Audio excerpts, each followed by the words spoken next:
वही वीडियो देखो जो आए बिना ब्रेक के। अभी डाउनलोड करें तक ऐप। नमस्कार, मैं हूं नवजोत रंधावा। आप देख रहे हैं आज तक। कानपुर में एक हिस्ट्री शीटर को पकड़ने गई पुलिस टीम पर बदमाशों ने घेर कर गोलियां बरसा दी। इसमें एक थाना इंचार्ज समेत 8 पुलिसकर्मी शहीद हो गए। सुबह सुबह की सबसे बड़ी खबर जो आपको बता रहे हैं, हमले में 12 पुलिसकर्मी घायल हुए हैं। कानपुर देहात के शिवली थाना इलाके में पुलिस ने बेकरू गांव में दबिश दी थी।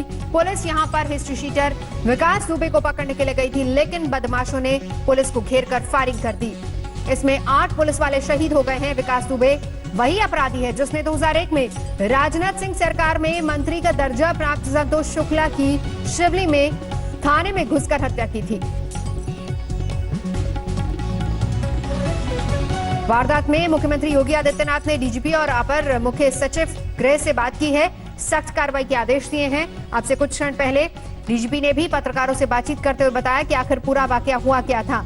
और ये जो तस्वीर आपको दिखा रहे हैं, बीच की तस्वीर जो आपको लगातार दिखा रहा है, यही है मास्टरमाइंड विकास दुबे। 60 से ज्यादा हत्या के मामले इस पर दर्ज हैं। और एक तस्वीर वो जहां पर ये मुठभेड़ हुई, ये वही जगह है जिसके बारे में अभी कुछ क्षण पहले डीजीपी ने भी बताया कि किस तरीके से पुलिस को जब इस बारे में सूचना मिली थी तो 3 थानों की पुलिस वहां पर गई, लेकिन बदमाशों को पहले से इसकी पूरी जानकारी थी। उन्होंने आगे जेसीबी फंसा रखी थी, जिसको हटाने के लिए जब पुलिसकर्मी वहां से उतरे तो आसपास की घरों की छतों पर मौजूद बदमाशों ने सीधे पुलिस पर ही फायरिंग शुरू कर दी। इससे पहले कि पुलिस की टीम कुछ समझ पाती, बदमाशों ने ताबड़तोड़ फायरिंग शुरू कर दी।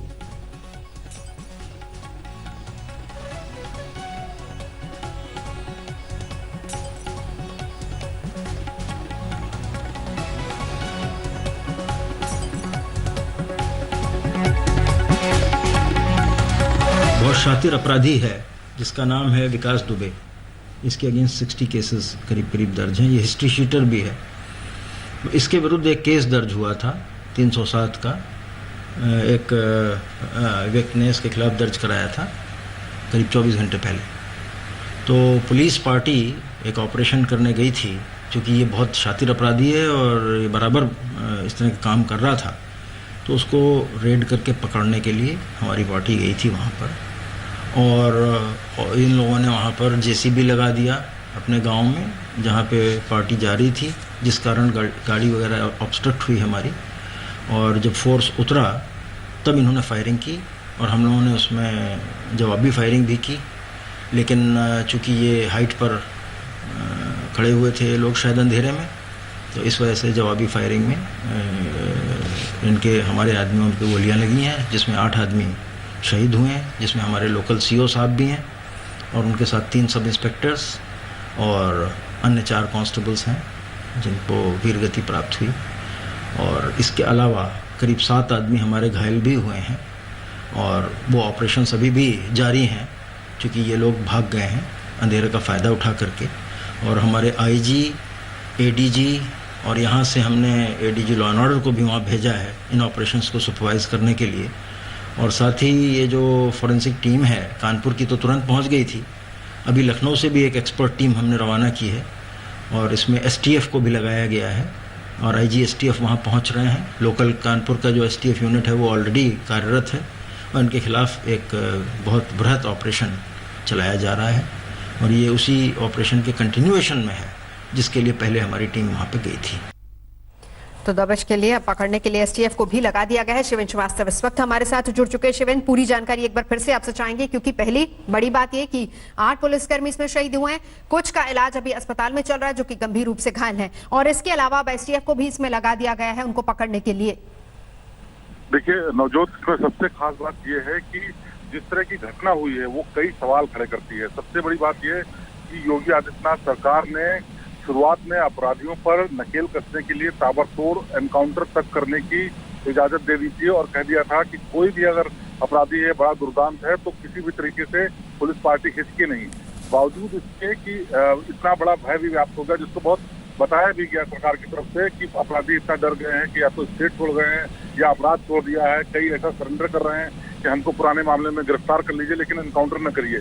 लेकिन जो असल में नतीजा निकल के आया वो ये कि अब जो अपराधी हैं उन्होंने ज्यादा लामबंद होकर के ज्यादा प्लानिंग और ज्यादा तैयारी के साथ पुलिस से रिटेलिएट करने की, पुलिस पर हमला करने तक की जरूरत इकट्ठा कर ली। तो बड़ा सवाल है कि क्या इस पॉलिसी में कोई कमी थी दूसरी बात यह है कि इतनी बड़ी संख्या में पुलिस की एक टीम गई थी और पुलिस का ये ऑपरेशन इतना गुप्त होता है कि किसी को पता नहीं होना चाहिए।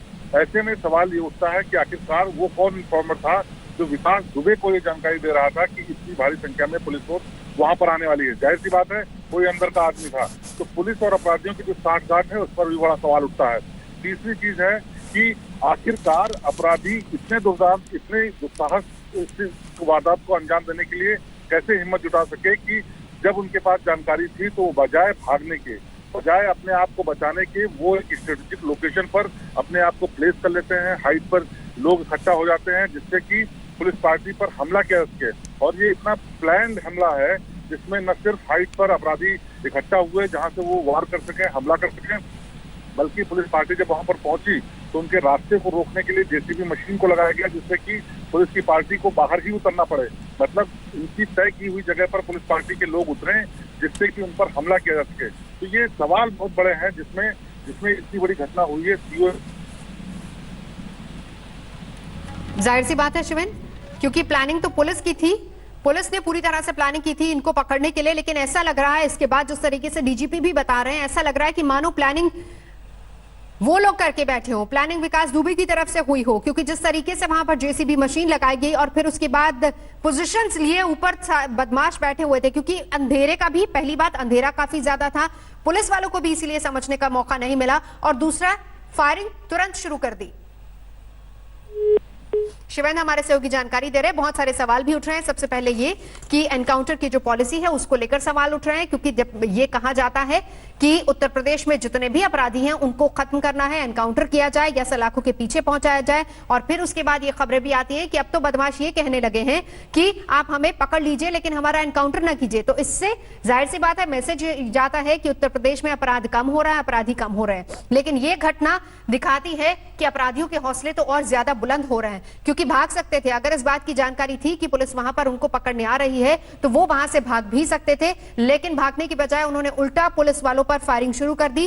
वहां पर पूरी तैयारी के साथ वो बैठे हुए थे।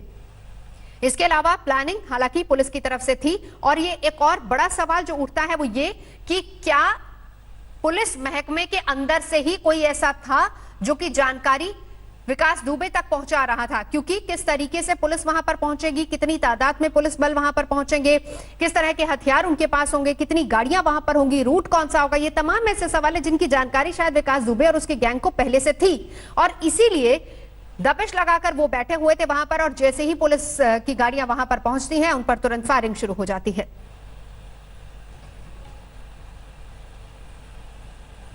चौबेपुर थाना क्षेत्र के विकरीव गांव में दबिश के लिए गई हुई थी, जहां पर पहले से तैयारी करके बदमाशों ने तुरंत फायरिंग कर दी थी, ये की सूचना मिली है। और इस दुर्भाग्यपूर्ण घटना में हमारे एक सीओ, एक एसओ, 2 एसआई और 4 जवान शहीद हुए हैं।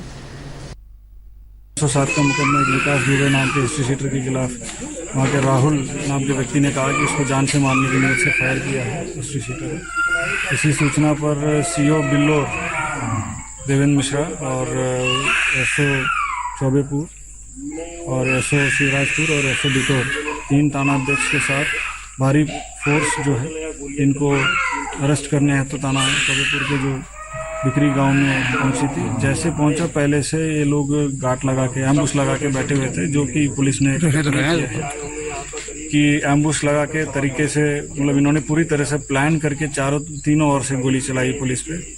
नमस्कार, मैं हूं अंजना ओम कश्यप। हमें उम्मीद है ये वीडियो आपको पसंद आया होगा। लेटेस्ट खबरों के लिए यूं ही देखते रहिए आज तक, और इस वीडियो के पसंद आने पर लाइक, शेयर एंड सब्सक्राइब करना ना भूलें।